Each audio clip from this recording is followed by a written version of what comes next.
How do you play the king's Indian attack against the Sicilian? If you are curious about how to play the king's Indian attack against the Sicilian defense, you have come to the right place.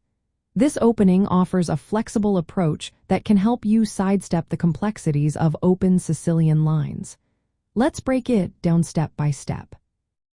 The king's Indian attack typically starts with the moves one pawn to e4 followed by two pawns to c5 and d3. This setup avoids the open Sicilian and allows for a solid structure. After these initial moves, you will want to develop your knight to f3 and fianchetto your bishop to g2. Castling kingside is also a good idea to ensure your king's safety. Next, consider playing c3 to reinforce your center and prepare for a potential pawn break with d4. This setup gives you a strong presence in the center of the board. The light-squared bishop on g2 will control key central squares, which is vital for your strategy. Now, let's talk about your main objectives. You want to control the center with your pawns on d3 and e4. This setup allows you to push e4 to e5 at the right moment, which can cramp black's position. Playing a4 can also be beneficial to prevent black from expanding on the queenside with b5. As for your piece development, moves like knight to b2 and rook to e1 can be very effective. Sometimes, you may want to maneuver your knight to f1 and then to h2 to support a kingside attack. Your goal is to create space on the kingside and use pawn pushes like h4 and g4 to initiate your offensive.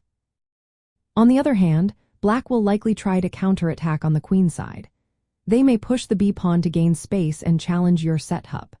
You might see black fianchetto their dark-squared bishop on g7 to put pressure along the long diagonal. Their typical setup often includes moves like e6, d6, knight to f6, and knight to c6, which enforce flexible central control.